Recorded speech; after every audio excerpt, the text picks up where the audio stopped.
ಹನಗಂಡಿಯಲ್ಲಿ 24 ಭಕ್ತರಿಗೆ ಗುರು ದೀಕ್ಷೆ ನೀಡಿದ ಸಿದ್ದೇಶ್ವರ ಅಪ್ಪಾಜಿ ರಬಕವಿ ಬನಹಟ್ಟಿ ತಾಲೂಕಿನ ಪುಣ್ಯಕ್ಷೇತ್ರ ಹನಗಂಡಿ ಗ್ರಾಮದಲ್ಲಿ ಪರಮಪೂಜ್ಯ ಶ್ರೀ ಸಿದ್ದೇಶ್ವರ ಅಪ್ಪಾಜಿಯವರು ಭಕ್ತರಿಗೆ ಗುರು ದೀಕ್ಷೆ ನೀಡಿ ಆಶೀರ್ವದಿಸಿದರು.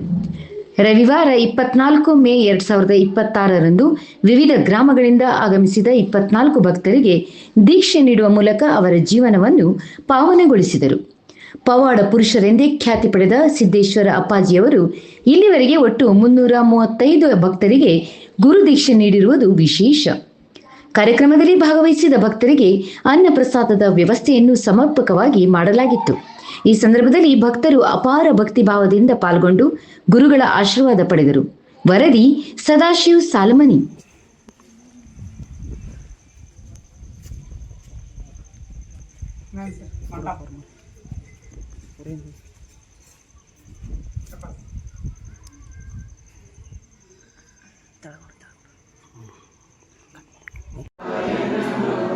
ಸಾಂಬ ಸದಾ ಶಿವ ಸಾಂಬ ಸದಾ ಶಿವ ಸಾಂಬ ಸದಾ ಶಿವ ಸಾಂಬ ಸದಾ ಶಿವ ಸಾಂಬ ಸದಾ ಶಿವ ಸಾಂಬ ಸದಾ ಶಿವ ಸಾಂಬ ಸದಾ ಶಿವ ಸಾಂಬ ಸದಾ ಶಿವ ಸಾಂಬ ಸದಾ ಶಿವ ಓಂ ಶಿವಾಯ ನಮಃ ಓಂ ಶಿವಾಯ ನಮಃ ಓಂ ಶಿವಾಯ ಓಂ ಶಿವಾಯ ನಮಃ ಶಿವಾಯ ನಮಃ ಶಿವಾಯ ನಮಃ ಶಿವಾಯ ನಮಃ ಶಿವಾಯ ನಮಃ ಶಿವಾಯ ನಮಃ ಶಿವಾಯ ನಮಃ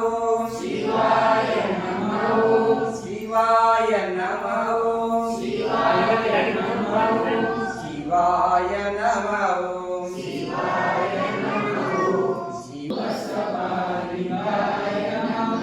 ಶ್ರೀ ಗುರು ಬಸವಲಿಂಗಾಯ ಬಸವ ಶಿವನೇ ಶಿವನೇ ಬಸವ ಬಸವ ಶಿವನೇ ಶಿವನೇ ಬಸವ ಬಸವ ಶಿವನೇ ಶಿವನೇ